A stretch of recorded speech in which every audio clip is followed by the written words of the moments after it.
नमस्कार। कार्यक्रम विषयान्तरमा यहाँहरू सबैलाई हार्दिक स्वागत गर्छु। म चन्द्रबानिया। दर्शकवृन्द, आजको श्रृङ्खलामा हामी प्रधानमन्त्री पुष्पकमल दाहाल प्रचण्ड विरुद्ध सर्वोच्च अदालतमा परेको रिट निवेदन र त्यसले सिङ्गो मुलुकको राजनीतिमा ल्याएको हलचलका विषयमै केन्द्रित भएर विशेष संवाद गर्नेछौँ। के सुन्नु परेको, के देख्नु परेको, नेपालमा यस्तै हुन्छ भने जस्तै प्रधानमन्त्री, त्यो पनि बहालवालै प्रधानमन्त्री विरुद्ध सर्वोच्चमा रिट पर्नु यो कति अस्वाभाविक हो।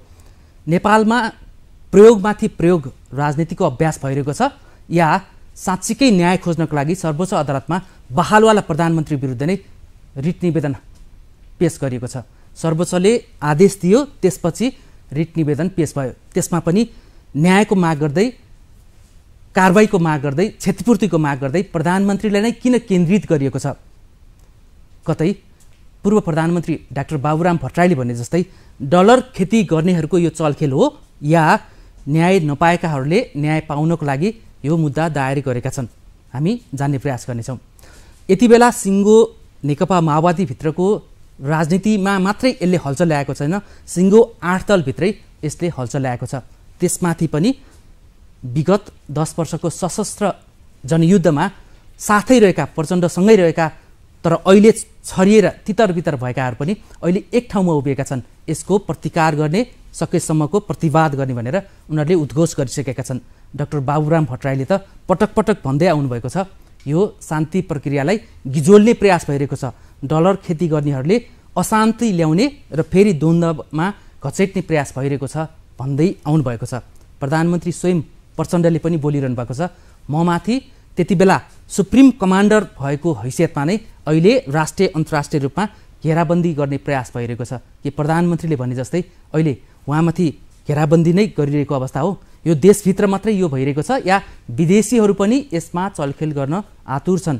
यति बेला नेपालभित्र त हलचल छ नै, पटक पटक बैठक बसिरहेको छ। राष्ट्रपतिको निर्वाचनको 1 दिन अगाडि, 2 दिन अगाडि यस्तो भइरहेको छ। फेरि रिट निवेदन परेकै दिन पेशी तोकिएको छ, त्यो पनि 25 गते नै। जसको विरुद्ध रिट परेको छ उहाँलाई सर्वोच्च अदालतमा उपस्थित हुन भनेर पेशी तोकिएको छ। कतै यो राष्ट्रपतिको निर्वाचनमा मोलमोलाई गर्ने कुनै नियत त होइन, यहाँ आशंका गर्ने ठाउँ धेरै छ। यो कसको डिजाइनमा भइरहेको छ? अहिले प्रश्न उठ्दैछ, सर्वोच्च अदालतमा न्यायाधीश नियुक्तिदेखि नै सेटिङ छ भनेर आवाज नउठेको पनि होइन।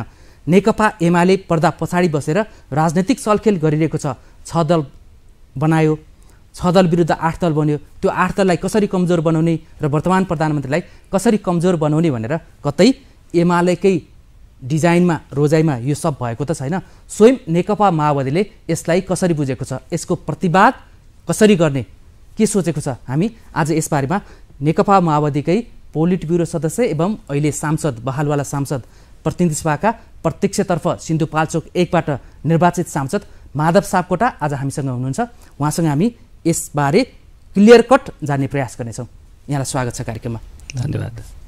जिएनएन एसडीको स्टुडियोमा यहाँलाई पहिलोचोटि स्वागत गरेका छौँ। धन्यवाद। म सुरुमै जिएनएन टेलिभिजनको सफलताको शुभकामना व्यक्त गर्न चाहन्छु।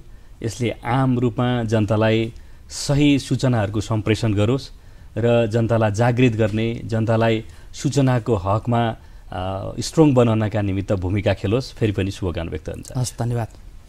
अब अहिले व्यस्त नै हुनुहुन्छ यहाँहरू त होइन? राष्ट्रपतिको निर्वाचनमा तयारी, व्यवस्थापन, 8 दलको बैठक बसिरहेछ, 9 दलको बैठक बसिरहेछ।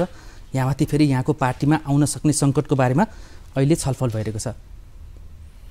मलाई सुरुमा मूल विषयमा प्रवेश गर्नुभन्दा अगाडि चाहिँ यहाँको अनुहारलाई हेरेर सोध्न मन लाग्यो, तपाईँलाई जिएनएन एसडीमा आइरहँदाखेरि चाहिँ कतै कतै केही डरको केही अनुभूति भयो? छैन, म त मिडियासँग त मिडिया फ्रेन्डली नै सहकार्य गर्ने व्यक्ति परेँ। मलाई सहज स्वाभाविकै अनुभूति भइरहेछ। मैले मिडियामा आउँदाको कुरा गरेँ होइन, यो संवाद त नेताहरूसँग भइ नै रहन्छ। आउँदै चाहिँ छ नि, अब तपाईँ पेप्सी कोला बस्नुहुन्छ कोटेश्वर पर होइन, त्यहाँबाट यहाँ आइरहँदा हिजो अस्तिका घटनाक्रमले कतै म त्यहाँ पुग्दा कतै मेरा नेता, मेरा पार्टीमाथि सर्वोच्चले हस्तक्षेप गरेर कतै मेरा सिनियर नेताहरू पक्राउ पो पर्ने हुन् कि भन्ने, यसमा चाहिँ डर भनेर सोधेको मैले। मलाई त्यस्तो लाग्दैन के त्यति सहज छ र यो कुरा। अब कमरेड प्रचण्ड बहालवाला प्रधानमन्त्री मात्रै होइन, नेपालको शान्तिको सूत्रधारमध्ये एउटा नेपालको विस्तृत शान्ति सम्झौताको हस्ताक्षरकर्तामध्ये एउटा।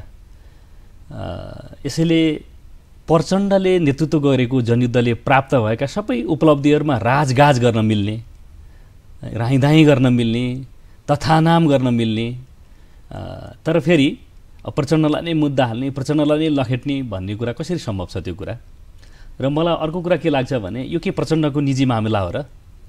हामीले पहिले भनेका छौँ द्वन्द्वसँग सम्बन्धित भएका सबै मुद्दा र घटनाहरू सङ्क्रमणकालीन न्यायको सिद्धान्तद्वारा त्यसलाई सम्पादन गरिनेछ भनेर।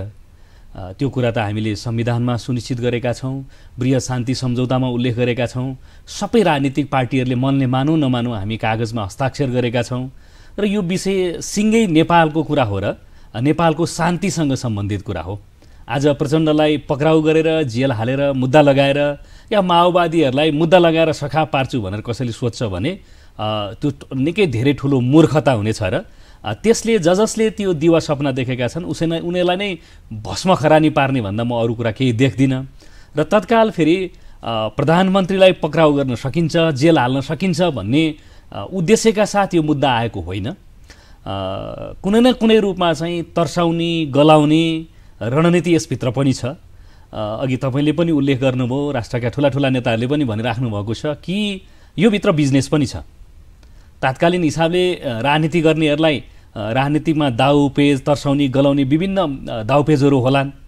काम गर्नेहरूका लागि कहीँ न कहीँ यो बिजनेस होला। पहिला नै अग्नि सापकोटाका मुद्दा देखाएर ठुल्ठुला बिजनेसहरू गरियो, पक्राउ गरेर त थुन्न कहिल्यै सकिएन। अदालतले नै त्यो कुरा चाहिँ पुष्टि हुन नसक्ने भनेर चाहिँ त्यसका बारेमा बोलि नै सकेको छ। त्यो र यो उस्तै मुद्दा हो। त्यसैले यसरी हेर्दाखेरि मलाई के लाग्छ भने जेल हाल्नै सकिन्छ, पक्राउ गर्न सकिन्छ भन्ने कुरा त गर्नेहरूलाई नै थाहा छ सकिँदैन भन्ने कुरा राम्रोसँग। तर यसका पछाडि विभिन्न प्रकारका आफ्ना स्वार्थहरू छन्। फेरि माओवादीहरूलाई बदनाम गर्ने, त्यसमा नि माओवादीको मूल नेतृत्व कमरेड प्रचण्डलाई बदनाम गर्ने। फायर साइडमा केही दिन अगाडि प्रधानमन्त्री कमरेड प्रचण्डले भन्नुभएको छ, मलाई लाग्छ सबैले हेरि नै सक्नुभयो। त्यही कुरा साँचो हो कि राष्ट्र जनताका पक्षमा एउटा राम्रो छवि बनाएका नेताहरूलाई भौतिक रूपमा सखाप गर्यो भने त्यो आन्दोलन झन्माथि जाँदो रहेछ। बरु जीवितै राखेर वैचारिक हिसाबले, राजनीतिक हिसाबले, चरित्रका हिसाबले ध्वंस गरिदिने, हत्या गरिदिने या विभ्रम पैदा गर्ने र त्यो प्रकारको उद्देश्य या विभिन्न शक्ति केन्द्रहरूको चाहिँ उद्देश्य त्यतातिर गएको जस्तो पनि देखिन्छ आजको राजनीतिमा। त्यसैले त्यो उद्देश्यद्वारा प्रेरित हो भन्ने मलाई लाग्दछ र पक्राउनै गर्न सक्ने त्यो तहको धरातल छैन। यदि त्यो दुस्साहस र मूर्खतामा चिज गयो भने म फेरि पनि दोहोऱ्याएर भन्न चाहन्छु यसले निकै ठुलो मूल्य चुकाउनु पर्ने परिस्थिति सृजना गर्छ। अब सर्वोच्च अदालतमा त नाम किटेरै रिट निवेदन दर्ता भइसक्यो। अब अदालतले त आफ्नो प्रक्रियामा जान्छ नि। अब त्यसमा चाहिँ छानबिनको लागि उहाँलाई अनुसन्धानको घेरामा दायरामा ल्याउन सक्ने सम्भावना त होला नि। निवेदनै परिसक्यो, दर्तै भइसक्यो। अब अदालतले संसद विघटन हुँदा चाहिँ निष्पक्ष स्वतन्त्र तथ्यमा आधारित फैसला गर्यो। मलाई के लाग्दछ भने न्यायमूर्तिहरूले यो विषयको जटिलता र संवेदनशीलता के छ भन्ने कुरा राम्ररी बुझ्नु भएको छ। संविधान हामीले भन्दा ज्यादा उहाँहरूले नै जानकार प्राप्त हुनुहुन्छ, उहाँहरूले नै ज्यादा बुझ्नु भएको छ। यसरी हेर्दाखेरि आज यही संविधानको आधारमा सर्वोच्च अदालत र न्यायमूर्तिहरू समेत सञ्चालित हुनुहुन्छ। त्यस भए हुनाले मलाई के लाग्दछ भने विवेक भएका संविधान, बृहत् शान्ति सम्झौता, हाम्रा यो बिचका नजिरहरू र राष्ट्रलाई अगाडि लैजाने कुरामा न्यायमूर्तिहरूलाई यो विषयको संवेदनशीलता राम्रोसँग थाहा छ र त्यो संवेदनशीलताका आधारमा कानुन बमोजिम, संविधान बमोजिम नै यसको चाहिँ प्रक्रिया पुरा भएर सम्पादन हुन्छ भन्ने कुरामा मलाई चाहिँ विश्वास छ। अब यो चाहिँ अहिले यहाँले भनेको सैद्धान्तिक कुरा भयो होइन। अब व्यवहारिक र प्र्याक्टिकल्ली कुरा गर्ने हो भने चाहिँ जस्तो सर्वोच्च अदालतमा विगतमा परेको जस्तो बालकृष्ण ढुङ्गेल यहाँकै पार्टीका एकजना सांसद हुनुहुन्थ्यो, उहाँ विरुद्ध पनि पर्यो। सुरुमा थामथुम पारेर अलिकति छेकछाम गरे जस्तो भयो, पक्राउ पर्नु भएन। तर पछि त उहाँलाई पनि त्यो हत्या अभियोगमा पक्राउ पर्नुभयो, उहाँ जेल पर्नुभयो। एउटा त्यो नजिर होइन। अर्को सर्वोच्चमै नेता केन्द्रित भएर परेको निवेदनमा रवि लामिछानेकै कुरा गरौँ। चितवनबाट विजयी हुनुभयो, गृहमन्त्री उपप्रधानमन्त्री पनि हुनुभयो। फेरि उहाँको नागरिकता केसमा सर्वोच्च अदालतमा निवेदन दर्ता भयो, छानबिन गर्यो, उहाँको त सांसद पद नै सेट भयो। त्यस्तै त्यो दुईटा नजिरा हेरेर प्रचण्डमाथिको निवेदन पनि त्यस्तै नहोला भन्न सकिन्छ। रविजीको केस र यो केस त तुलना गर्नै मिल्दैन, त्यो बिल्कुलै फरक कुरा हो। द्वन्द्वकालको मुद्दा र सङ्क्रमणकालीन न्यायको कार्यक्षेत्रभित्रको चाहिँ विषय भएको हुनाले यो र त्यो त तुलना हुन सक्दैन। जहाँसम्म बालकृष्ण ढुङ्गेलसँग सम्बन्धित कुरा हो, सुरुमा कानुनी ज्ञान र अनुभवको कमीका कारणले बालकृष्ण ढुङ्गेलजीको केसमा चाहिँ केही कमी कमजोरी यताको तर्फबाट नि भएको थियो। त्यो बेला त्यो कुरा बाहिर आएकै पनि छ फेरि, किनभने त्यस बेला चाहिँ कानुनी नलेज नभएको, अनुभव र ज्ञान नभएको कारणले। तर यो त अब यसकै कुरा गर्ने हो भने अहिले कानुनका ज्ञाताहरूले नि भनिराख्नु भएको छ, खालि कमरेड प्रचण्डले भनेको कुरा के हो भने मानिसहरूको हत्या या नरसंहार या द्वन्द्व त त्यस बेलाको राज्यका तर्फबाट ज्यादती बढी भएको छ, त्यस बेलाको राज्यले बढी गरेको छ, सबै माओवादीले गरेको हो। जनयुद्धको नेतृत्व गरेको मूल नेतृत्वका हिसाबले मैले जिम्मा लिनुपर्ने कुरा लिन्छु भने हो, त्यो त स्वाभाविक कुरा छ। तर मैले 5000 मान्छे मारेँ, फलानु मारेँ भन्नुभयो र उहाँले, त्यो त उहाँको अहिले पनि अभिव्यक्ति हेऱ्यो भने देखिहालिन्छ। यसरी हेर्दाखेरि मलाई लाग्छ फलानुलाई मारेको छु भनेर त उहाँले कसैलाई चाहिँ स्वीकार गर्नुभएको छैन। तर के कुरा साँचो हो भने रिट निवेदनमा यसैलाई आधार मानिएको छ। तर के कुरा साँचो हो फेरि भने जनयुद्धको मूल नेतृत्व हुनुको कारणले जनयुद्धका राम्रा कुराहरू पनि नराम्रा कुराहरू पनि मूल नेतृत्वमा त केन्द्रित हुन्छ नि। अघि नै हामीले चर्चा गऱ्यौँ, प्रचण्डले लडेर राजा फ्याँकेर ल्याएको गणतन्त्रको राष्ट्रपति हुनुहुने, प्रधानमन्त्री हुनुहुने, सांसद र मन्त्री हुनुहुने, सारा राईदाई गर्नुहुने, अनि अरू बाँकी चाहिँ प्रचण्ड हत्यारा हुने। त्यसो भए त प्रचण्डले ल्याइदिएको गणतन्त्रको राष्ट्रपति हुनु भएन नि उहाँहरू, प्रधानमन्त्री सांसद हुनु भएन नि त उहाँहरू। त्यसैले मलाई के लाग्दछ यो कुरा भने यसरी हेर्दाखेरि यो अहिले जेल हाल्नै सकिन्छ यो कुरा भन्ने त होइन। र फेरि बालकृष्ण ढुङ्गेलको केससँग यसलाई तुलना गर्न धेरै मिल्दैन कानुनी प्रक्रियाका हिसाबले पनि। यसरी हेर्दा यो तत्कालका लागि सृजना गरिएको एउटा फन्डा हो। यो फन्डासँग तरङ्गित नभइकन धैर्यतापूर्वक संयमतापूर्वक षड्यन्त्रहरू अगाडि आउन सक्दछन्। योसँग नतर्सिकन जनतालाई विश्वासमा लिएर जनताकै बलमा यसको बारेमा प्रतिवाद गरिनुपर्दछ। तर यसबाट डराएर तरङ्गित हुनुपर्ने केही जरुरी छैन। म यो टेलिभिजन मार्फत आम रूपमा सबै नेपालीहरूलाई के अपिल गर्न चाहन्छु भने नेपालमा शान्तिलाई बिथोल्नका लागि, अशान्ति सृजना गर्नका लागि र आफ्ना निस्वार्थहरू पुरा गर्नका लागि जस्तो सुकै पनि हरकतहरू गर्न सकिन्छ। योसँग नेपाली जनता सचेत र अब आफ्नो तयारी गर्नुपर्छ। तर यसबाट आवश्यकताभन्दा ज्यादा तरङ्गित भएर तर्सिएर अरू हामीले चाहिँ मतलब डिस्टर्ब हुन केही जरुरी छैन। आफ्नो लयमा काम गर्दै जाउँ र यस्ता आउने विभिन्न प्रकारका षड्यन्त्रहरूसँग सचेत रहेर आवश्यक पर्दा एकताबद्ध भएर यसको बारेमा प्रतिवाद गर्ने, प्रतिरोध गर्ने, मुकाबिला गर्ने त्यो धैर्यता, त्यो संयमता र त्यो योजनाका साथ अगाडि जानुपर्छ। म यही अपिल गर्न चाहन्छु। तपाईहरू यसको चाहिँ प्रतिवाद प्रतिकार कसरी गर्नुहुन्छ? देशको त कानुनी प्रक्रिया छ, सर्वोच्चमा गइसकेको दुवै हिसाबले यो विषय राजनीतिक विषय पनि हो। यो विशुद्ध कानुनी कुरा मात्रै होइन, किनभने जनयुद्ध एउटा राजनीतिक आन्दोलन थियो भन्ने कुरा अहिले हामी मूलधारको राजनीतिमा भएका सबै राजनीतिक पार्टीहरूले स्वीकार गरेको कुरा हो। जनयुद्ध यो कुनै हिंसात्मक आन्दोलन होइन, व्यवस्था परिवर्तनको एउटा ठुलो क्रान्ति थियो भन्ने कुरा शब्द भाष्यका हिसाबले के लेखिएको छ त्यो दोस्रो कुरा हो। जनयुद्धकै उपलब्धिको जगमा जनआन्दोलन भएको, जनयुद्ध जनआन्दोलन मधेस आन्दोलन लगायतका सबै अग्रगामी आन्दोलनहरूको कुल योग आजको संविधान हो। यो कुरा हामीले सबैले स्वीकार गरेका छौँ। संविधानको प्रस्तावनामा त्यो कुरा लेखिएको छ। यसरी हेर्दा जनयुद्ध एउटा राजनीतिक आन्दोलन थियो भन्ने कुरा हामीले संविधानमा लिपिबद्ध गरेका छौँ, नजिरमा स्थापित गरेका छौँ। यसरी हेर्दा जनयुद्धभित्र भएका सकारात्मक कुरालाई पनि स्वीकार गरेका छौँ र त्यसभित्र कयौँ कमी कमजोरीहरू छन्, त्यो कुरा हामीले बारम्बार भनेका छौँ, त्यसलाई लिएका छौँ। यद्यपि त्यो अपराध होइन, कमी कमजोरीहरू थिए, कमी कमजोरीहरूबाट शिक्षा लिने हो, अब अगाडि जाने हो, त्यसको कुनै विकल्प छैन।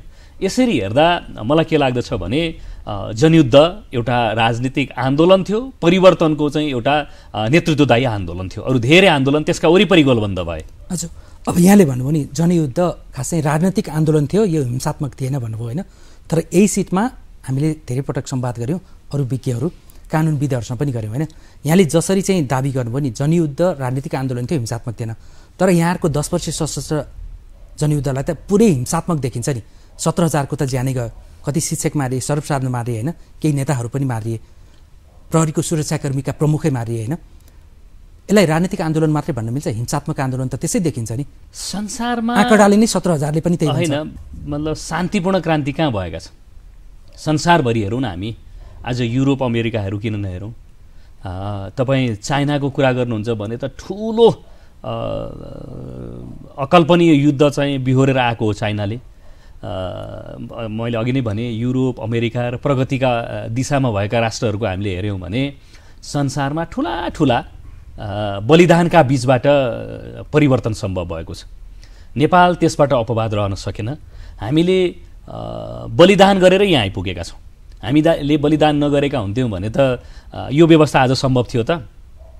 आर्थिक समृद्धिको पाटोमा हामी अलग्गै छलफल गरौँला। राजनीतिक परिवर्तनको पाटोबाट हेर्दा यो सामान्य उपलब्धि मात्रै छ त? 10 वर्षमा हामीले उथलपुथलकारी एउटा चाहिँ आन्दोलन अगाडि ल्यायौँ नि त। 2007 सालमा नेपाली काङ्ग्रेसले यस्तै उथलपुथल गर्छु भनेर हतियार उठाएको थियो, त्यो बिचमै अडिने काम भयो। 28 सालमा तात्कालीन मालेले सशस्त्र विद्रोह नै सुरु गरेको थियो उसले पनि, त्यो बिचमा एउटा हिसाबले चाहिँ अडियो निष्कर्षमा पुगेन। 52मा हामीले त्यो गऱ्यौँ भन्दा संसारभरका उदाहरणहरू हेर्दा र नेपालकै पनि हेर्दाखेरि चाहिँ शान्तिपूर्ण मात्रै भन्ने क्रान्ति काहीँ पनि छैन। त्यसले बलिदानका कोटाहरू चुक्ता गरेकै छ, पुरा गरेकै छ। यसरी हेर्दा हामीले जनयुद्धका दौरानमा पनि र जनयुद्धपछि पनि तपाईँ हेर्नुहोस् न, शान्ति प्रक्रियामा या बृहत शान्ति सम्झौतामा हस्ताक्षर गरिकन आन्दोलनमा जाँदा, जुलुसमा जाँदा, बन्दमा जाँदा या सङ्घर्षका चाहिँ सडकमा जाँदाखेरि कति नागरिकहरूको बलिदान भएको छ। यसलाई के भन्ने त त्यसो भए भन्दा यसरी हेर्दा जनयुद्ध यो एउटा व्यवस्था परिवर्तनका निमित्त र समाजलाई एउटा चेतना जागृत गर्ने कुराका हिसाबले, जागरण ल्याउने कुराका हिसाबले चाहिँ एउटा ठुलो परिवर्तनको एउटा नेतृत्वदायी आन्दोलन थियो भन्ने कुरामा कुनै दुविधा छैन। यसरी हेर्दा त्यसभित्र केही कमी कमजोरीहरू भयो होलान्।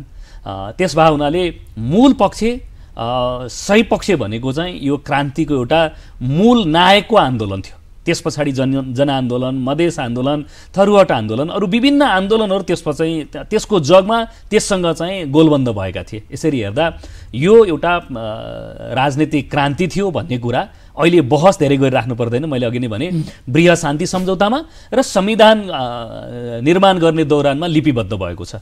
त्यसैले मलाई के लाग्दछ भने यसरी हेर्दाखेरि यससँग सम्बन्धित रहेका सबै घटनाक्रमहरू चाहिँ राजनीतिक विषयसँग सम्बन्धित छन्। यद्यपि आजको दिनमा कानुनी कुरा गर्दाखेरि सर्वोच्च अदालत नै सम्पूर्ण रूपमा अधिकार सम्पन्न छ न्यायका हिसाबले। उसलाई हामीले संविधानको ऐन कानुनको चाहिँ व्याख्या गर्ने अधिकार दिएका छौँ हाम्रो संविधानमा। यस भए हुनाले यो प्रचण्डसँग सम्बन्धित मुद्दा चाहिँ विशुद्ध मुद्दा र कानुनी मात्रै कुरा छैन। योसँग बृहत शान्ति सम्झौताको कुरा, सङ्क्रमणकालीन न्यायको कुरा र राजनीतिक कुरा पनि जोडिएको छ। यो कुरा आम रूपमा नेपाली जनताले बुझेका छन्, त्यतिकै संवेदनशील ढङ्गले न्यायमूर्तिहरूले बुझ्नु भएको छ भन्ने कुरा म ठान्छु। अब यहाँले चाहिँ स्ट्रङली प्रतिवादै गर्नुभयो र त्यसको डिफेन्स पनि गर्नुभयो होइन। यो नितान्त राजनीतिक मुद्दा हो, त्यसकारण हिंसासँग जोडेर यसलाई प्रधानमन्त्री प्रचण्डलाई कारबाही गर्ने हैसियत अहिले छैन भन्नुभयो। यो मिल्दैन प्रक्रियागत भन्नुभयो होइन। तर जसले निवेदन दर्ता गर्नुभयो 2 दर्जनभन्दा बढी छन्, जो चाहिँ कानुन व्यवसायी पनि छन् र विगतमा द्वन्द्वबाट प्रभावित भएकाहरू पनि छन्। हाम्रा खोसेका सम्पत्ति फिर्ता भएनन्, हाम्रा मृत आत्माले शान्ति पाएनन्, हामीले न्याय पाएनौँ। सङ्क्रमणकालीन न्यायको नाममा त्यो सैद्धान्तिक बहस गरेर यो नेतृत्वले हामीलाई अन्यायमाथि अन्याय गरिरह्यो भनेर त उनीहरूले निवेदनमा उल्लेख गरेका छन्, न्याय पाउनको लागि अपिल गरेका छन् नि त। सङ्क्रमणकालीन न्याय भन्दैमा यो अनन्तकालीन हुन्छ, यसको टुङ्गो लाग्नु पर्दैन, यसको निश्चित समय सीमा हुँदैन? त्यो त त्यो एउटा समीक्षाको विषय छ। हामीले 63 को बृहत शान्ति सम्झौतामा के भनेको हो भने 2 वर्षभित्रमा सङ्क्रमणकालीन न्यायका सबै कामहरू सत्य निरूपण तथा मेलमिलाप आयोग मार्फत सम्पन्न गरिनेछ भनिएको थियो। यो विषय यति नै जटिल भएको कारणले 2 वर्षमा नसकिएको होला नि त। अहिले त 16 वर्ष भइसक्यो। अनन्त ठिकै हो, 16 वर्ष भयो, अनन्त भयो भनेर अब मुद्दा हाल्दै अनि यो शान्ति भत्काइदिउँ भनेर भत्काउँदै हिँडेर भयो त। त्यसैले दुईटै कुरा हो, नीति निर्माताहरूको तहमा र मूलधारका सबै राजनीतिक पार्टीहरूका बिचमा यो निकै ज्यादै संवेदनशील कुरा हो र यसलाई विलम्ब गर्नु हुँदैन भन्ने कुरामा त्यो इच्छा शक्ति पैदा हुनु पर्यो नेतृत्वको तहमा। तर फेरि अरू हामी आम नागरिकहरूमा नि के भयो भने नेतृत्वले गरेन भनेर त्यसमा खबरदारी पो गर्ने हो त, शान्ति भाड्ने अशान्ति पैदा गर्ने त हामी कसैलाई छुट छैन नि। फेरि यो 16 वर्षसम्म त उनीहरूले घचघच्याइरहे नि, दबाब गरे। रत्न पार्कमा कुरा गरौँ, माइतीघर मण्डलामा कुरा गरौँ, बानेश्वरमा उनीहरूले धरना र दबाब त निरन्तर दिइरहे नि। तर ती दबाब दिँदा पनि त्यही नेतृत्व, त्यही यहाँले भने जस्तै जनयुद्धको त्यो रापतापबाट आएको नेतृत्व नै यो 16 वर्षसम्म सरकारमा छ नेतृत्वमा, कहिले दोस्रो पोजिसनमा, कहिले पहिलो पोजिसनमा, होइन। तर कहिले सुनवाई त भएन नि सडकबाट दबाब दिँदा त। त्यसकारण पनि उनीहरू सर्वोच्चमै जान बाध्य भयो कि? तपाईँ साँच्चै सडकमा अन्याय भयो भन्नेहरू अझै घचघचाइराख्नु भएकै छ। वास्तविक भिक्टिमाइजहरू, वास्तविक पीडितहरू त एउटा हिसाबले अझै बृहत शान्ति सम्झौता र सङ्क्रमणकालीन न्यायको सिद्धान्तकै आधारमा यी कुराहरूको सम्पादन हुन्छ भनेर विश्वास गरिराख्नु भएको छ। विभिन्न स्वार्थ समूहहरूले आफ्ना उद्देश्यद्वारा प्रेरित भएर जे परिचालित भएका छन् त्यसको स्वार्थ यसभित्र लुकेको छ। कसैको यसभित्र राजनीतिक होला, कसैको आर्थिक होला, कसैको चाहिँ अरू विविध कुराहरू जोडिएको होला। त्यसैले म के ठान्दछु भने निवेदकहरूका प्रति म धेरै ठुलो कडा शब्द र गाली बेइज्जती गर्न चाहदिनँ। उहाँहरू पनि नेपाली नागरिक हो। कमसेकम नेपालको शान्तिको मोडेल संसारभरका लागि एउटा सन्देशमूलक छ। हामी आफैले आफ्नै स्वपहलद्वारा यसलाई सम्पादन गरेका हौँ। त्यसैले संसारभरका अशान्ति कर्मीहरूले नेपालको शान्तिबाट सिकुन् भनेर हामीले एउटा सन्देश दिएका छौँ। त्यसैले हामी आफैले हाम्रो शान्तिलाई अशान्ति नतुल्याउँ र देश कमसेकम शान्तिमा त छ। द्वन्द्वमा भइराखेको भए के हुन्थ्यो त आज देश? भलै हामी समृद्धिका दिशातिर हामीले जस्तो परिकल्पना गरेका थियौँ त्यो लयमा देश हिँडेको छैन। त्यो कुरामा हामी राजनीतिक कर्मीहरू पनि धेरै सन्तुष्ट छैनौँ। असन्तुष्ट छौँ भनेर विग्रहमा लैजाने छुट पनि हामीलाई छैन। फेरि त्यसैले आजका राजनीतिक घटनाक्रमहरूसँग सन्तुष्ट हुने ठाउँ छैन। असन्तुष्ट भएर फेरि अशान्ति पैदा गर्ने, देशलाई भाँडतिर लैजाने। एकछिनलाई हामी हेरौँ, अब हामी जम्मै माओवादीहरू, म आफै पनि गोली खाएको, शरीरमा अहिले पनि गोली छ मसँग। म पनि एउटा हिसाबले चाहिँ तत्कालीन राज्यबाट पीडित भएको र कहाँ के भयो भन्ने कुरा मैले नै 20औं जना मान्छेहरूलाई आजको मूलधारमा भएका राजनीतिक पार्टीका साथीहरूलाई मुद्दा हाल्यो भने के हुन्छ त? तत्कालीन माओवादीहरू सबैका घरका चाहिँ घर फोडिएको छ, भकारी तोडिएको छ, घरमा आगो लगाइएको छ, पढ्न जाने विद्यार्थीलाई बाटोमा पक्राउ गरेर मारिएको छ। त्यो ज्यादती कमताको थियो। माओवादीका तर्फबाट केही घटनाहरूमा कमी कमजोरी भएको छ। तर तत्कालीन राज्यका तर्फबाट भएका ज्यादतीहरू त्यसबेलाका जम्मै हामी पत्र पत्रिका र आर्टिकलहरू, न्युजहरू मात्रै कलेक्सन गरेर हेरौँ न। नआएका, बाहिर एक्सपोज नभएका त कति घटनाहरू होलान्। बाहिर आएका, थाहा पाएका थोरै घटनाहरू जो मिडियामा एक्सपोज भयो, ती घटनाहरूका कथा कहानी मात्रै सुन्दा पनि कति डर लाग्दो छ। अनि ती सबै चाहिँ मतलब पीडितहरूले सबलाई उजुर हाल्न थाल्यो भने थ्याक्न सक्छ आजको राज्यले? यो अवस्था गम्भीर छ कि सक्छ त। त्यसैले मैले भनेको कुरा के हो भने यो सामान्य कानुनी र एउटा निवेदनको मात्रै कुरा होइन। र अर्को कुरा एउटा के दिन खोजिएको छ भने अब 25 गते प्रधानमन्त्री सर्वोच्च अदालत जानुपर्छ, त्यस पछाडि उहाँ निलम्बन हुन्छ। मैले हेरेँ ट्विटर, फेसबुक र कता चाहिँ मान्छेहरूले हँसुवाका भरमा अब मुद्दा दर्ता भएपछि अभियुक्त हुनुभयो प्रधानमन्त्री, नैतिकताका आधारमा राजीनामा दिनुपर्छ, के गर्नुपर्छ, कसो गर्नुपर्छ। त्यसैले यी सबै भ्रमहरू हो र मलाई लाग्दछ बल्ल एउटा प्रक्रियामा गएको छ। कानुनको भाषामा कुरा गर्दा 25 गते सोकजको तयारी हो। प्रधानमन्त्रीका तर्फबाट विद्वान वकिल साथीहरूले त्यसको लागि पहल गर्नुहुन्छ र यसलाई धेरै झमेला नगरौँ, यसलाई टुङ्ग्याउँदै जाउँ भन्ने विवेकतिर न्यायमूर्तिहरू पुग्नुभयो भने सोकज गर्दै भयो, सकिहाल्यो यो कुरा होइन। सोकज नगर्ने यदि एउटा प्रक्रियामा अलिकति घुमौँ भन्दाखेरि मुद्दा त घुम्ने हुन्छ। फेरि घुमौँ भन्यो भने त्योतिर जान्छ र त्यसैले अब लगत्तै गरेर छिटो पहल कदमी लिएको होला जस्तो मलाई लाग्छ। कानुनी हिसाबले 25 गते पर्नु एउटा संयोग मात्रै हो, यसमा केही जरुरी छैन। र 25 गते प्रधानमन्त्री सर्वोच्च अदालत जानु पनि पर्दैन, कानुनका चाहिँ ज्ञाताहरूले भने अनुसार। हामी छोटो विश्राम लिन्छौँ, त्यसपछि फेरि जोडिन्छौँ। दर्शकवृन्द, जिएनएन एचडीबाट यहाँहरू अहिले कार्यक्रम विषयान्तर हेरिरहनु भएको छ। हामी नेकपा माओवादी केन्द्रका एकजना युवा जुझारु नेता प्रतिनिधि सभाका सांसद जो सिन्धुपाल्चोक 1बाट प्रत्यक्ष निर्वाचित हुनुहुन्छ माधव सापकोटासँग हामी प्रधानमन्त्री प्रचण्ड विरुद्ध परेको रिट निवेदन र त्यसले ल्याएको तरङ्गका विषयमा छलफल गरेका छौँ। अब के हुन्छ? के साँच्चीकै उहाँलाई पक्राउ गर्ने नियत नै हो या राष्ट्रपतिको निर्वाचनको लागि मुलमुलाई गर्न तर्साइएको एउटा चाल मात्रै हो? हामी जान्ने प्रयास गर्नेछौँ। छोटो विश्राम।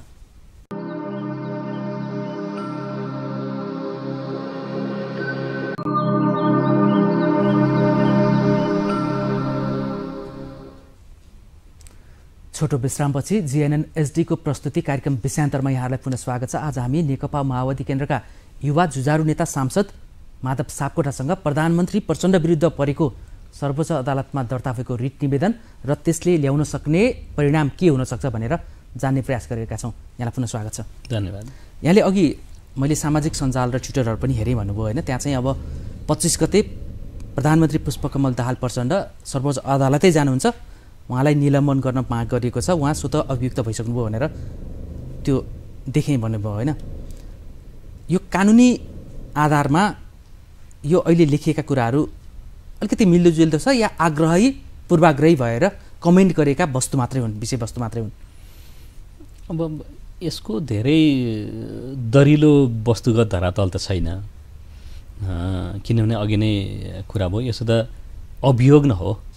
अभियोग त तपाईँलाई बाटो हिँड्दा हिँड्दै कसैले एउटा अभियोग लगाइदिन सक्छ, मुद्दा निवेदन दिन नि सक्छ, किटानी जाहेरी पनि दिन सक्छ। त्यसका त विभिन्न प्रक्रिया छन् नि, अनुसन्धान गर्नु पर्यो, हो कि होइन भन्ने कुराको चाहिँ तथ्यको नजिक पुग्नु पर्यो। अनुसन्धानको प्रतिवेदनका आधारमा बल्ल श्रीमानहरूले चाहिँ यसो हो भनेर फैसला गर्नु होला, विषय त्यहाँ पुगेकै छैन। यो मुद्दा दर्ता गर्न पर्ने हो कि होइन भन्ने बहसमा न छौँ अहिले हामी। दर्ता भइसक्यो होइन, बहसमा हामी छौँ होइन। तर यसरी हेर्दाखेरि के लाग्दछ भने यसलाई यति ठुलो विषय बनाइयो कि मानौ अब भरे बेलुकैदेखि या भोलि बिहानैदेखि प्रधानमन्त्री कस्टडीमा जानुपर्छ भन्ने जस्तो जे बनाउन खोजिएको छ, लान खोजेको चाहिँ हो होइन। त्यो कसरी सम्भव छ र? असम्भव छ यो, कानुनी रूपमा पनि त्यो सम्भव छैन। मैले अघि नै भने र नियमित अभ्यास भएको अदालतबाट सम्पादन गर्न नमिल्ने विषय हो यो। यसका बारेमा हामीले अघिल्लो खण्डमै पर्याप्त चर्चा गरिसकेका छौँ। त्यसैले मैले के राख्न खोज्दै थिएँ भने यो सुनियोजित हो भन्ने कुरा, यो कानुनका कुरा चाहिँ नबुझेका मान्छे होइनन् कि बुझेकै मान्छेहरूले लेखिराखेका छन् कि नैतिकताका आधारमा प्रधानमन्त्री राजीनामा देऊ या छोड कि आदि इत्यादि। यसले नै के देखाउँछ त भन्दाखेरि यो डिजाइनमा थियो, पूर्व तयारी र नियोजित प्रकारको थियो भन्ने कुरा त यी तथ्यहरू जोड्दाखेरि नै देखिन्छ। कसको डिजाइनमा थियो भनिदिनुहोस् त? तपाईँ त युवा हुनुहुन्छ, अलिकति अनुसन्धानमा पनि हुनुहुन्छ, अध्ययनशील हुनुहुन्छ होइन, कसको डिजाइनमा? सार्वजनिक पद धारण गरेर बसेको एउटा जनप्रतिनिधिले प्रमाणित तथ्यका आधार बिना नै फलानुले हो भनेर भनिदिने कुराले त्यति राम्रो कुरा हुँदैन। सङ्केत चाहिँ नेकपा एमाले प्रति हो। तर अब म यतिसम्म चाहिँ भन्न चाहन्छु कि कति भर्खरकै गठबन्धनबाट रन्थन आएको शक्ति पनि हुनसक्छ। नेपालमा माओवादी आन्दोलन र यो परिवर्तनका उपलब्धिहरूलाई मन नपराउने शक्ति र त्यो शक्तिका बीचको चाहिँ कहीँ न कहीँ अब साँठगाँठ या चाहिँ स्वार्थहरूको मिलन हुन सक्दछ।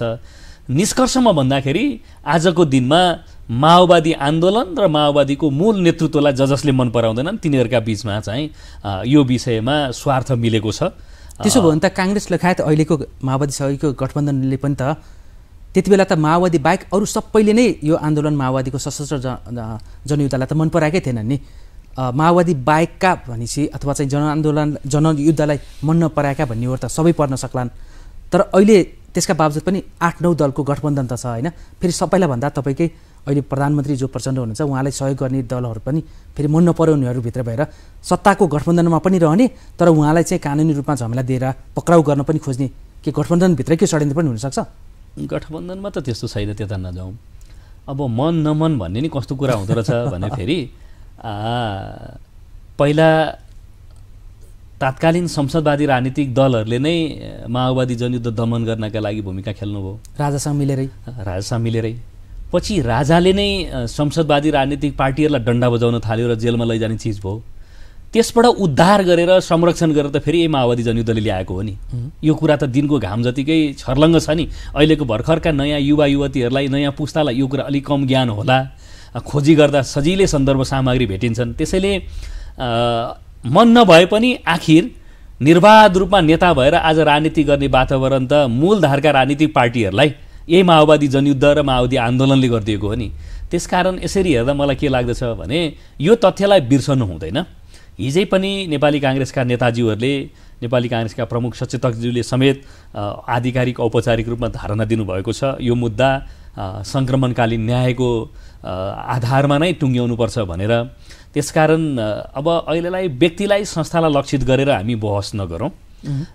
तर नेपाली जनताले के कुरा बुझ्न जरुरी छ भने यस्ता षड्यन्त्रका श्रृङ्खलाहरू अगाडि आउन सक्छन्।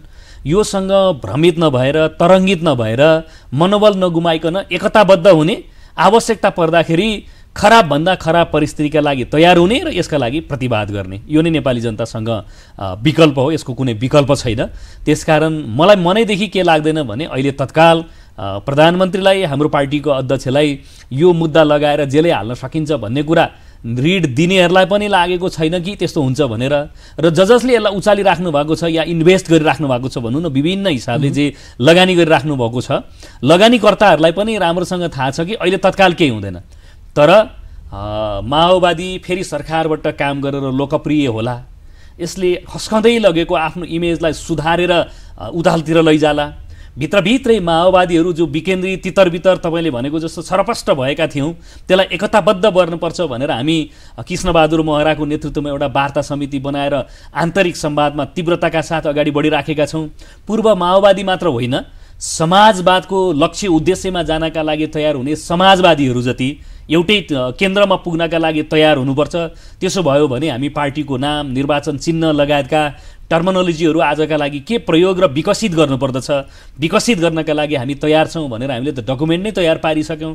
यसरी हेर्दा माओवादीहरू एक ठाउँमा त आउनु अनिवार्य छ नै, किनभने हिजो विकेन्द्रित भएर जानुभएका माओवादी आन्दोलनका विभिन्न घटकहरू छ, उहाँले नै आफ्नो प्रयोग गरेर हेरिसक्नुभयो नि।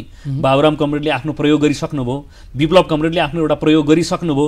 त्यसका चाहिँ विभिन्न अनुभव र उपलब्धिहरू या नोक्सानीहरू आइसकेका छन् भन्दा त्यसको समीक्षा गरेर माओवादीहरू एक ठाउँमा आउनुको त कुनै विकल्प नै छैन। अब त्यति मात्रै होइन, हिजोका माओवादीहरू मात्रैले पनि पुग्दैन। आजको कार्यभार पुरा गर्नका निमित्त समाजवादी लक्ष्य उद्देश्यका निमित्त चाहिँ अगाडि बढिराखेका शक्तिहरूका बीचमा चाहिँ सक्दा पार्टी एकता, नहुँदा तत्कालका लागि कार्यगत एकता गर्दै पार्टी एकताको आधार तयार पार्नुपर्छ र यो देशमा दुईवटा मात्रै शक्ति केन्द्र बनाउनुपर्छ।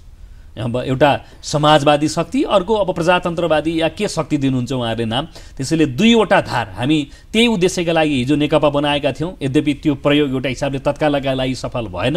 त्यो सफल बनाउनका लागि हामी अझै जानुपर्दछ। नेकपा एमालेको भित्र ठुलो एउटा क्रान्तिकारी धारा छ, त्यो धारासँग हामीले नियमित संवाद गर्नुपर्दछ। यद्यपि मूल नेतृत्वमा आजका दिनमा हिजोका राजावादी शक्तिहरू पछाडि परेको चाहिँ चिन्तन दृष्टिकोणसँग बढ्ता चाहिँ लप पर्ने जस्तो, बढ्ता त्यतातिर हिमचिम गर्नका लागि रुचाउने जस्तो जे चिज बढेको छ नेकपा एमालेको मूल नेतृत्व, त्यसैले पनि राष्ट्रपतिका लागि हुने निर्वाचनमा गठबन्धन टुट्न पुग्यो। त्यो एउटा दुर्घटना नै हो। किनभने यो ठिक छ, यो लामो सैद्धान्तिक बहस भयो होइन। यो चाहिँ तपाईँले अहिले सैद्धान्तिक रूपमा आफ्ना कार्यकर्ता शुभचिन्तकहरूलाई अलिकति मोरल्ली अफ गर्नको लागि यति भन्नुभयो होइन, यति स्पेस दिएँ मैले।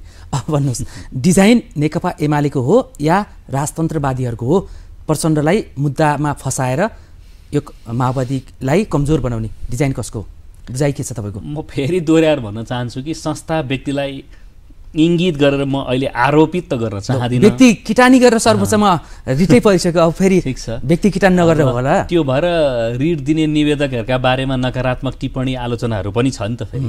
त्यसैले मेरो कुरा के छ भने उनीहरूलाई कसले उकास्यो होला? फेरि दोहोऱ्याएर भन्न चाहन्छु, माओवादीका लागि यो सुनौलो पनि अन्तिम अवसर पनि। एउटा सुनौलो अवसर चाहिँ अहिले भने जस्तै विगतमा तितर बितर भएका वैद्य समूह, विप्लव समूह, वास्तोला समूह, भट्टराई समूहहरू चाहिँ एक ठाउँमा आउलान् होइन। यतिले मात्रै चाहिँ कानुनी रूपमा सर्वोच्चमा प्रवेश भइसकेको विषयलाई प्रतिकार गर्न सकेला? सडकको प्रतिकार भन्दा त सर्वोच्चभित्रको न्यायिक प्रक्रिया चाहिँ अझ दरिलो होला नि? होइन, न्यायिक प्रक्रियामा पनि जान्छौँ हामी। हामीले नै बनाएको संविधानलाई व्याख्या गर्ने अधिकार सहितको सर्वोच्च अदालत छ, त्यसका प्रति हाम्रो सम्मान नै छ। त्यस भावनाले हामी कानुनी रूपमा पनि अब प्रक्रियामा त जानै पर्छ। प्रक्रियाभित्र आइसके पछाडि अघि नै मैले भने न्यायमूर्तिहरूलाई के कुरा राम्रोसँग थाहा छ भने यो मुद्दा या यो विषय सङ्क्रमणकालीन न्यायको सिद्धान्तका आधारमा सम्पादन गरिनुपर्ने विषय हो भन्ने कुरा हामीलाई भन्दा ज्यादा उहाँहरूलाई नै थाहा छ।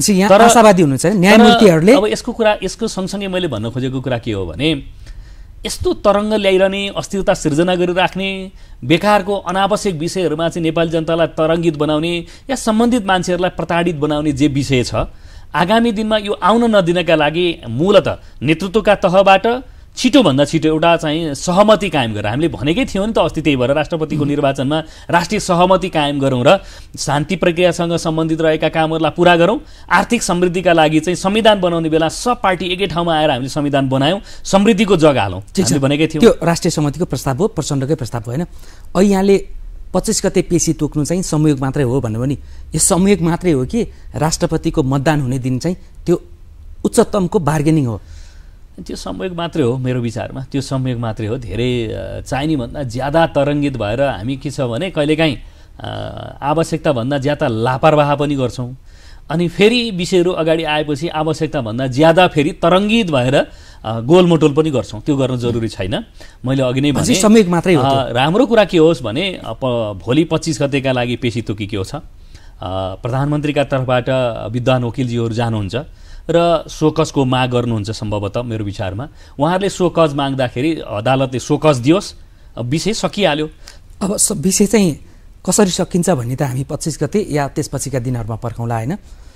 जसरी रवि लामिछानेलाई नागरिकताको प्रक्रियागत त्रुटिकै आधारमा ऊ नेपाली होइन भनेर सांसद पद, गृहमन्त्री, उप प्रधानमन्त्री पद खुस्काइए र पछि पार्टी नै पनि कोल्याप्स गर्नुपर्छ भनेर दबाब पनि सिर्जना गरियो।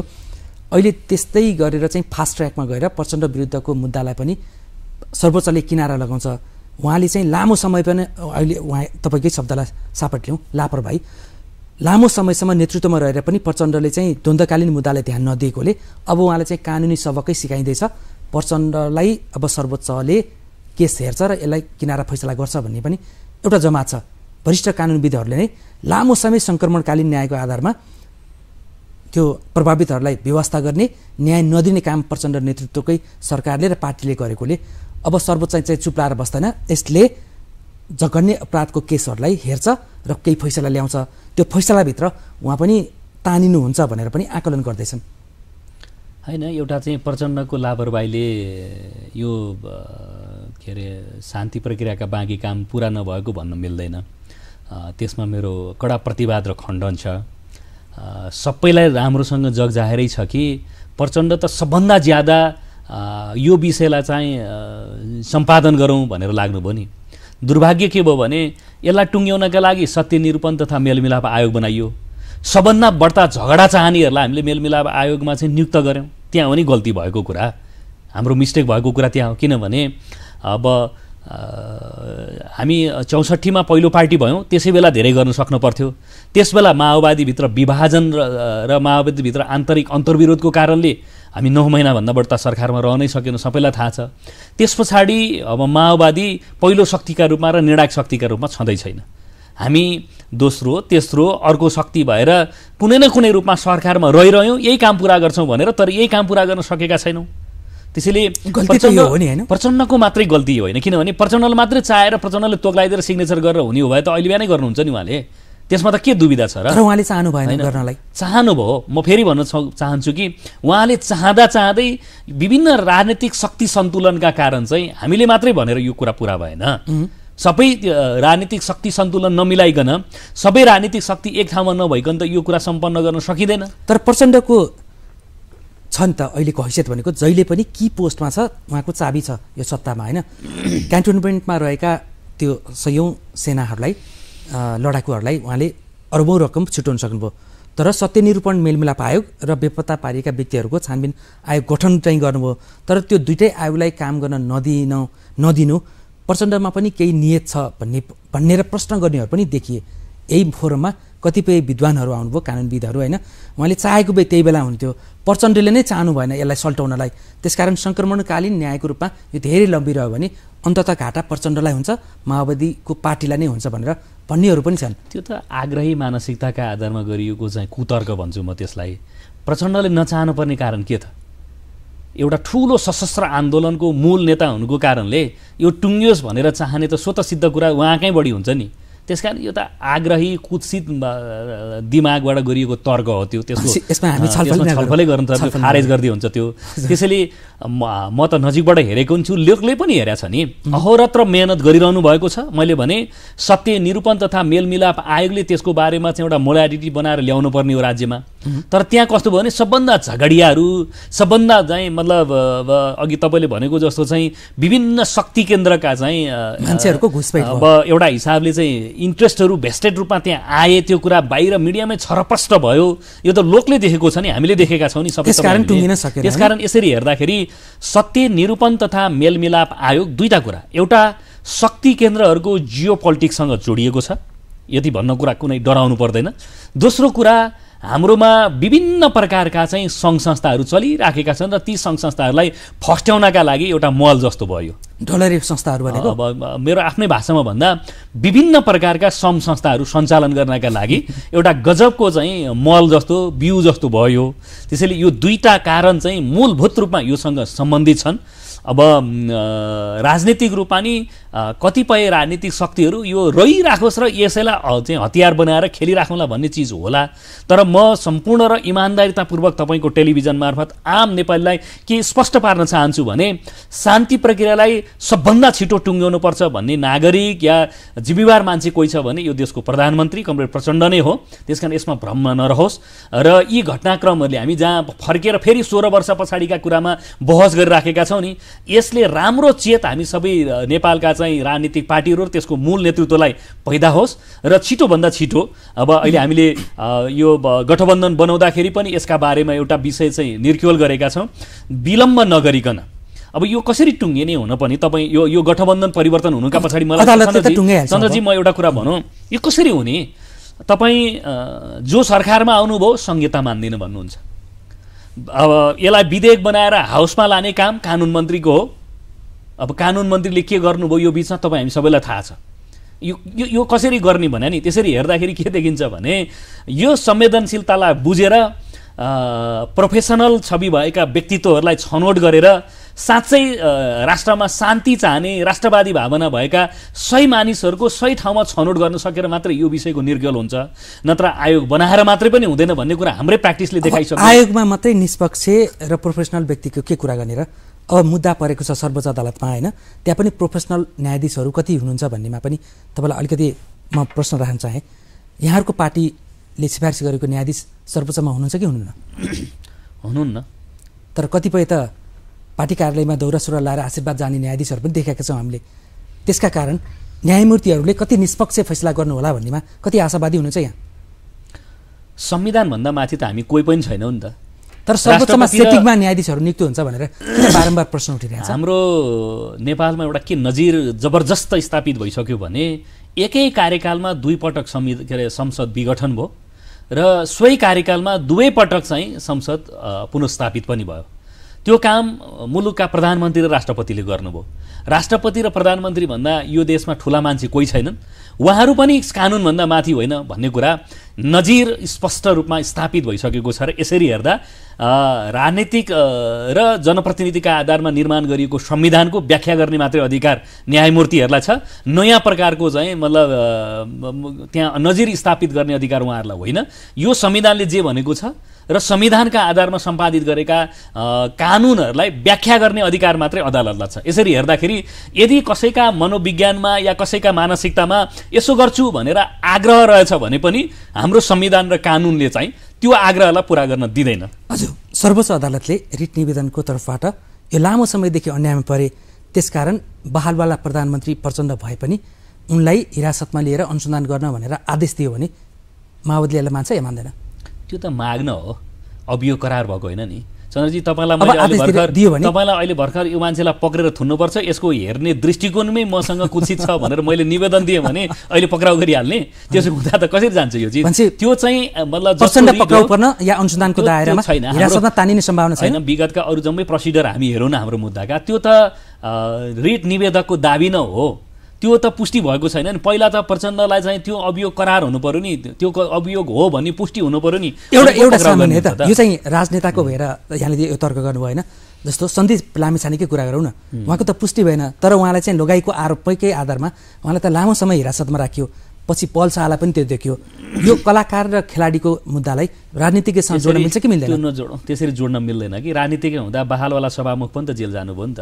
बहालवाला सभामुख जेल जानुभएको छ, बहालवाला मन्त्रीहरू जेल जानुभएको छ, छैन? त्यसैले त्यो त घटनाको प्रकृति अनुसार हुन्छ। हिजो विगतका बहालवाला मन्त्रीहरू नै झन्डा चढेको गाडीबाटै पक्राउ परेर हिरासत जानुभएको छ नि त। त्यसलाई के भन्ने त? त्यसरी हेर्दा म के भन्छु भने त्यसकारण प्रचण्डलाई पनि त्यो लाइनमा र अहिले प्रचण्डसँग यी कुराहरूको कुनै पनि कोणबाट तुलना नै हुँदैन, तुलना गर्नै मिल्दैन। तपाईँ त्यसरी हेर्दाखेरि त बहालवाला गृहमन्त्री नै चाहिँ मतलब पदबाट निलम्बित हुनुभयो नि त, सञ्चार मन्त्री भए जानुभयो। त्यसैले मतलब अब यसरी हेर्दा मलाई के लाग्छ भने हुँदै भएको छैन पावर भनेर कुरा। पावरमा भएको कुराका आधारमा कमरेड प्रचण्डलाई चाहिँ त्यो कुरा गरिएको होइन कि। यो विषय चाहिँ द्वन्द्वसँग सम्बन्धित र बृहत शान्ति सम्झौताले बाँधिएको कुरा र सङ्क्रमणकालीन न्यायको सिद्धान्तका आधारमा सम्पादित गरिनुपर्ने विषय भएको हुनाले यस्ता कुरा त थुप्रै छ नि। अब हामी जम्मै माओवादी आन्दोलनमा गएका नेता कार्यकर्ताहरूका बारेमा चाहिँ देशैभरि मुद्दाहरू छन् नि त। त्यसो गर्दा सबै जाने त त्यो चिज हुन्छ त? यदि त्यसरी जाने हो भने त यो त अहिले भर्खर अगाडि आएको मुद्दा। यसरी मैले यहाँ मलाई स्पष्ट हुन दिनुहोस्, यो त भर्खर अहिले अगाडि चर्चामा ल्याइएको, यो सुविचारित तरिकाले विभ्रम पैदा गर्नका लागि अगाडि ल्याइएको, नेतृत्वको क्रेज बढ्दै जान थालिसके पछाडि क्रेजमा चाहिँ डिक्रेज गर्नका निमित्त हानिएको अर्को एउटा ढुङ्गा हो। तपाईँ त्यसरी हेर्ने हो भने त प्रचण्डसँग यही मात्रै मुद्दा छ त। देशभरका जिल्ला प्रशासनमा प्रचण्ड, बाबुराम, त्यसबेला चाहिँ चर्चामा रहनुभएका हाइलाइट भएका सबै नेताहरूको जम्मै जिल्ला प्रहरी कार्यालयमा निवेदनहरू छन् नि त। त्यसो हुँदा त उहाँहरू चुनावमै उठ्न नमिल्ने, त्यो पदै खारेज हुनुपर्छ। नेपालमा त अनेक प्रयोग र अभ्यास छ नि, जस्तो दोहोरो नागरिकताको नाममा रवि लामिछानेलाई हानेर प्रहार गरे जस्तै अरू दोहोरो नागरिकता लिएकाहरूलाई राजनीतिमा आउलास् भनेर चेतावनी दिए जस्तै प्रचण्डलाई कारबाही गरेर अरूलाई पनि ठेगान ल्याउने भन्ने एउटा नियत त होला नि, र त्यो तयारी हो। तर्साइएको हो, तर्सिनु हुँदैन। एकताबद्ध हुनुपर्छ, दृढ र उच्च मनोबलका साथ प्रतिवाद गरिनुपर्छ। यदि नेपालको कानुनले, यदि नेपालको सर्वोच्च अदालतले प्रचण्ड विरुद्धको त्यो द्वन्द्वकालीन मुद्दालाई फैसला गर्ने भने यसलाई अन्तर्राष्ट्रियकरण गरेर अन्तर्राष्ट्रिय अदालतबाट पनि कारबाहीमा तान्न सकिन्छ, कानुनको दायरामा तान्न सकिन्छ भन्ने तर्कहरू पनि अहिले आइरहेका छन्। यसलाई तपाईँ कसरी हेर्नुहुन्छ? होइन, यो खुसुक्क आएर चाहिँ छलफल गरेका कुरा हो र? गजबले बृहत शान्ति सम्झौता गरेर राज्य र विद्रोहीहरूका बिचमा चाहिँ एउटा मतलब नेगोसिएसन गरेर यो माओवादी आन्दोलन ठिकै थियो, यसलाई स्वीकार गरिनुपर्छ, यसका सकारात्मक कुराहरू, नकारात्मक कुरामा आलोचना गर्छौँ, सकारात्मक कुरा स्वीकार गर्छौँ भनेर त्यसको जगमा संविधान बनाएर राज्य सञ्चालन गरिएको छ नि त। त्यसैले यो हेग लाने भन्ने कुरा, काल लाने भन्ने कुरा सबै कुरा तर्साउनका लागि प्रयोग गरेका अस्त्रहरू हुन्। यसबाट तर्सन, तरङ्गित हुन जरुरी छैन। हामीले गर्नुपर्ने कुरा चाहिँ के हो भने यसबाट शिक्षा लिएर यो सत्य निरूपण तथा मेलमिलाप आयोगमा 100 ठाउँमा 100 प्रकारका मानिसहरूको व्यक्तित्वहरूको छनौट गर्ने र यथाशक्य चाँडो चाहिँ सत्य निरूपण तथा मेलमिलाप आयोग मार्फत चाहिँ सङ्क्रमणकालीन न्यायका कुराहरूलाई टुङ्गोमा पुर्याउनुपर्छ भन्ने कुराको एउटा दरिलो शिक्षा हामीलाई दिएकै छ।